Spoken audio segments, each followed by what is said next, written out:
بسم اللہ الرحمن الرحیم۔ آج کا جو لیکچر ہے وہ استعارہ کے اوپر ہے۔ ہم نے علم بیان کی اقسام کو بیان کرنا شروع کیا ہے اور اس میں سب سے پہلے ہم نے تشبیہ کو دیکھا، تشبیہ کی تعریف کو دیکھا، تشبیہ کی مثالوں کو دیکھا اور تشبیہ کے ارکان کو جانا اور اسے آسانی سے سمجھنے کی کوشش کی۔ آج علم بیان کی دوسری قسم استعارہ کے اوپر بات کی جائے گی اور اس کی تعریف، اس کے ارکان اور اس کو مثالوں کے ذریعے بیان کیا جائے گا، جس سے استعارہ سمجھنا آپ کے لیے انتہائی آسان ہو جائے گا۔ تو سب سے پہلے تعریف دیکھتے ہیں، تعریف کیا ہے؟ استعارہ کے جو لغوی معنی ہیں وہ ہیں عاریتن یا ادھار۔ عاریتن بھی ادھار کو کہا جاتا ہے۔ تو عاریتن یا ادھار، مانگنا یا لینا، یعنی استعارہ کے جو لغوی معنی لغت میں آپ دیکھیں گے کسی بھی ڈکشنری میں، لغت میں، تو آپ کو نظر آئے گا کہ استعارہ کے جو لغوی معنی ہیں وہ ادھار لینا یا مانگنا کے ہیں۔ لیکن علم بیان میں استعارہ کا مطلب ادھار لینا یا مانگنا نہیں ہے، بلکہ علم بیان میں استعارہ اس لفظ کو کہا جاتا ہے جو حقیقی معنوں کے بجائے غیر حقیقی یا مجازی معنوں میں استعمال ہو۔ میں نے آپ کو بتایا تھا حقیقی معنی اور مجازی معنی میں کیا فرق ہوتا ہے۔ مثال کے طور پر شیر ایک درندہ ہے، اور ہم یہ کہیں کسی کو کہ وہ شیر آ رہا ہے، تو اگر اس سے ہم شیر ہی مراد لیں، یعنی درندہ مراد لیں، تو وہ حقیقی معنی ہے۔ اور اگر ہم اس شیر سے کوئی بندہ مراد لیں اس کی بہادری کی وجہ سے، تو یہ مجازی معنی ہوگا، کیونکہ وہ حقیقت میں شیر نہیں ہے لیکن اس کی بہادری شیر کی طرح ہے۔ تو یہ ہوتا ہے حقیقت اور مجاز۔ تو استعارہ حقیقی معنوں کے بجائے مجازی معنوں میں استعمال ہوتا ہے، لیکن حقیقی اور مجازی معنوں میں تشبیہ کا تعلق پایا جاتا ہے، یعنی اس کے اندر آپ کو تشبیہ نظر آئے گی، مشابہت نظر آئے گی، اور یہ تشبیہ کی طرح ہوگا۔ لیکن تشبیہ اور استعارہ میں کیا فرق ہے وہ آخر میں بیان کیا جائے گا۔ آپ یہاں سے کچھ مثالوں سے سمجھیں گے کہ استعارہ کسے کہتے ہیں۔ اس سے پہلے ہم دیکھتے ہیں کہ استعارہ کے ارکان کون کون سے ہیں۔ تو جیسے تشبیہ کے ارکان تھے 5، تو ارکان استعارہ جو ہیں وہ 3 ہیں۔ سب سے پہلا رکن ہے مستعار لہو، دوسرا رکن ہے مستعار منہ، اور تیسرا رکن ہے وجہ جامع۔ تینوں کی تعریف کرتے ہیں اور دیکھتے ہیں کہ مستعار لہو کسے کہتے ہیں، مستعار منہ کسے کہتے ہیں، اور وجہ جامع کسے کہتے ہیں۔ مستعار لہو کہتے ہیں وہ فرد یا چیز جس کے لیے کوئی لفظ یا خوبی ادھار لیا جائے۔ ٹھیک ہے، جیسے ہم نے پڑھا تھا ارکان تشبیہ میں کہ وہ شخص یا چیز، ٹھیک ہے، جس کو تشبیہ دی جاتی ہے، اسی طرح یہاں پہ مستعار لہو وہ چیز یا فرد ہوگا جس کے لیے کوئی لفظ یا خوبی ہم لے رہے ہیں۔ مستعار منہ وہ شخص یا چیز جس سے کوئی لفظ یا خوبی مستعار لی جائے۔ جیسے ہم نے تشبیہ میں مشبہ بھی پڑھا تھا کہ جس چیز کے ساتھ تشبیہ دی جاتی ہے اسے مشبہ بھی کہتے ہیں۔ تو اسی طرح استعارہ میں مستعار منہ وہ چیز ہوتی ہے جس سے ہم کوئی چیز جو ہے وہ خوبی ادھار لے رہے ہیں۔ اور وجہ جامع مستعار لہو اور مستعار منہ میں جو خوبی اور وصف ہوتی ہے مشترک، اسے وجہ جامع کہتے ہیں۔ جیسے تشبیہ میں ہم نے پڑھا تھا کہ وجہ تشبیہ، تو یہاں پہ وجہ جامع ہوتا ہے، جو مستعار لہو اور مستعار منہ میں جو خوبی مشترک ہوگی اسے وجہ جامع کہا جائے گا۔ ہم اس کو مزید مثالوں سے سمجھیں گے اور اشعار کے اندر دیکھیں گے کہ مستعار لہو کیا ہے، مستعار منہ کیا ہے اور وجہ جامع کیا ہے۔ سب سے پہلا شعر میر تقی میر کی غزل کا ایک مشہور شعر ہے کہ پتا پتا بوٹا بوٹا حال ہمارا جانے ہے، جانے نہ جانے گل ہی نہ جانے باغ تو سارا جانے ہے۔ اب اس شعر میں یہاں پر محبوب کو گل کہا گیا ہے، لیکن یہاں پہ ہمیں یہ نہیں پتہ چل رہا کہ یہاں پر محبوب کو گل آسانی سے نظر نہیں آ رہا، کیونکہ تشبیہ میں آسانی سے نظر آ جاتی ہے بات۔ جیسے ہم کہتے ہیں میرا محبوب جو ہے وہ پھول کی طرح ہے، تو ساری بات اس میں آسانی سے سمجھ آ جاتی ہے۔ لیکن اس شعر میں آپ دیکھیں پتا پتا بوٹا بوٹا حال ہمارا جانے ہے، جانے نہ جانے گل ہی نہ جانے، تو اس سے گل سے یہ نہیں پتہ چل رہا یہ حقیقت والا پھول ہے یا محبوب ہے، لیکن ہمیں کچھ نہ کچھ یہاں سے سمجھ آ رہی ہے قرینوں سے کہ یہاں پر گل سے مراد محبوب ہے۔ تو یہاں پر مستعار لہو موجود نہیں ہے، محبوب موجود نہیں ہے، مستعار منہ گل موجود ہے۔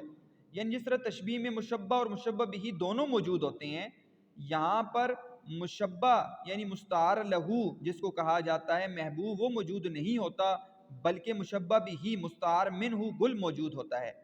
تو اس سے پتہ چل رہا ہے کہ تشبیہ سے زیادہ بلاغت جو ہے اور چھپا ہوا جو معنی ہے وہ استعارہ کے اندر ہوتا ہے۔ اس سے ہمیں پتہ چل جاتا ہے کہ تشبیہ اور استعارہ میں کیا فرق ہے، کہ اس میں مشبہ اور مشبہ بھی دونوں کا ذکر آتا ہے، جبکہ بعض اوقات استعارہ میں آپ کو نظر آئے گا کہ استعارہ میں مشبہ نہیں نظر آتا، جبکہ مشبہ بھی یعنی مستعار منہ نظر آئے گا، مستعار لہو نظر نہیں آئے گا۔ تو اس شعر میں مستعار لہو جو چھپا ہوا ہے محبوب ہے، مستعار منہ گل ہے، کیونکہ یہاں پہ خوبصورت پھول کو محبوب کے ساتھ جو ہے وہ اس کے لیے استعارہ لیا گیا ہے۔ اور وجہ جامع کیا ہے، محبوب اور گل کے درمیان خصوصیت کیا ہے، وہ ہے خوبصورتی۔ جیسے گل کے اندر خوبصورتی ہے، اسی طرح محبوب خوبصورت ہے، تب میر تقی میر نے اپنے محبوب کو گل کہا ہے۔ دوسرا شعر ملاحظہ کیجئے، پلکوں سے گر نہ جائیں یہ موتی سنبھال لو، دنیا کے پاس دیکھنے والی نظر کہاں۔ یہاں پر دیکھو، پلکوں سے گر نہ جائیں یہ موتی سنبھال لو، تو موتی یہاں پر کہا گیا ہے، تو موتی مستعار منہ ہے، لیکن یہ موتی اصل میں کس کے لیے استعمال کیے گئے ہیں، آنسوؤں کے لیے، اور وہ چھپا ہوا ہے، وہ مستعار لہو ہے۔ تو مستعار لہو نظر نہیں آئے گا، مستعار منہ نظر آئے گا آپ کو۔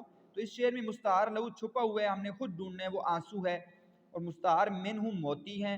اور ان کی وجہ جامع کیا ہے، تو دونوں کے درمیان اصل وجہ ہے چمک، کہ موتی کے اندر بھی چمک ہوتی ہے اور آنسوؤں کے اندر بھی چمک ہوتی ہے۔ اس لیے شاعر کہہ رہے ہیں کہ پلکوں سے گر نہ جائیں یہ موتی سنبھال لو، دنیا کے پاس دیکھنے والی نظر کہاں۔ ایک اور شعر ملاحظہ کیجئے، ایک روشن دماغ تھا نہ رہا، شہر میں ایک چراغ تھا نہ رہا۔ تو یہاں پہ اس شعر میں مستعار لہو جو ہے وہ قابل آدمی ہے۔ ہم یہ شعر عام طور پر اگر استعمال کریں تو یہاں پر ہمیں نظر آئے گا مستعار منہ چراغ ہے، چراغ، ٹھیک ہے، لیکن یہاں پر چراغ سے مراد وہ آدمی ہے جو دوسروں کو روشنی اور فائدہ دیتا ہے، تو مستعار لہو نظر نہیں آئے گا، وہ قابل آدمی ہے جو دنیا سے چلا گیا ہے۔ مستعار منہ چراغ آپ کو نظر آئے گا، اور وجہ جامع کیا ہے، روشنی ہے، کہ چراغ بھی روشنی دیتا ہے، دوسروں کو فائدہ پہنچاتا ہے، اور ایک جو ذی علم آدمی ہوتا ہے اس سے بھی دنیا کو علم کا فائدہ پہنچتا ہے۔ تو ایک روشن دماغ تھا نہ رہا، شہر میں ایک چراغ تھا نہ رہا، یعنی کہ ایک قابل آدمی دنیا سے چلا گیا ہے۔ ایک اور شعر ملاحظہ کیجئے، تالے سے کسے تھی ایسی امید، نکلا ہے کدھر سے آج خورشید۔ خورشید یہاں پر مستعار منہ ہے، سورج، لیکن یہ سورج اصل میں کس کو کہا گیا ہے، محبوب کو کہا گیا، تو مستعار لہو محبوب ہے، مستعار منہ خورشید ہے، اور وجہ جامع کیا ہے، خوبصورتی ہے، کہ جیسے خورشید خوبصورت ہوتا ہے، سورج روشنی ہوتی ہے، اسی طرح محبوب کو یہاں پر خوبصورتی کے لیے خورشید کا لفظ استعارہ لیا گیا ہے۔ تو اب آپ کو سمجھ آ گئی ہوگی کہ مستعار لہو، مستعار منہ اور وجہ جامع کیا ہے۔ خاص بات اب ہم دیکھتے ہیں، بڑی ہی اہم بات ہے کہ استعارہ اور تشبیہ میں جو عام لوگوں کو فرق سمجھ نہیں آتا، تو وہ فرق کیا ہے، کیونکہ تشبیہ اور استعارہ میں معمولی فرق ہے۔ ویسے تو انسان یہی سمجھتا ہے کہ یہ استعارہ نہیں ہے، تشبیہ ہے، لیکن استعارہ اور تشبیہ میں خاص فرق ہوتا ہے۔ سب سے پہلا فرق آپ کو نظر آ رہا ہے جو میں نے آپ کو بتایا ہے، وہ یہ ہے کہ استعارہ تشبیہ سے زیادہ بلیغ ہوتا ہے، یعنی اس کے اندر جو چھپے ہوئے معنی ہوتے ہیں وہ زیادہ ہوتے ہیں۔ تشبیہ جو ہے وہ آسانی سے سمجھ آ جاتا ہے، لیکن استعارہ جو ہے وہ آسانی سے سمجھ نہیں آتا، کیونکہ اس کے اندر مستعار لہو چھپا ہوا ہوتا ہے اور مستعار منہ موجود ہوتا ہے، جبکہ تشبیہ کے اندر مشبہ اور مشبہ بھی دونوں موجود ہوتے ہیں، اور ہمیں آسانی سے سمجھ آ رہی ہوتی ہے کہ تشبیہ اس کو دی جا رہی ہے۔ دوسرا فرق استعارہ اور تشبیہ میں یہ ہے کہ تشبیہ میں ایک دوسری چیز کو ایک جیسا اس کے ساتھ اس کو قرار دے دیا جاتا ہے، کہ تشبیہ میں ایک چیز ہے اس کو دوسری چیز جیسا بنا لیں گے، جب ان میں کوئی صفت یا خوبی ہو لیکن استعارے میں ایک چیز کو ہو بہو وہی چیز مان لیا جاتا ہے.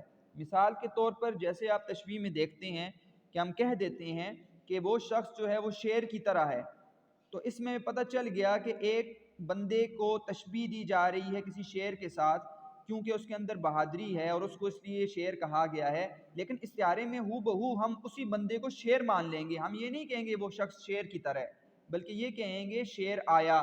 تو اس میں ہمیں یہ نہیں پتہ چلا کہ شیر سے مراد جو ہے وہ درندہ ہے یا شیر سے مراد کوئی بندہ ہے، لیکن ہم کسی شخص کے بارے میں کہہ رہے ہیں شیر آیا، تو ہو بہو ہم نے اس بندے کو شیر مان لیا ہے. تو تشبیہ میں ایک چیز کو دوسری چیز جیسا قرار دیا جاتا ہے، جبکہ استعارہ میں ہو بہو دوسری چیز مان لیا جاتا ہے.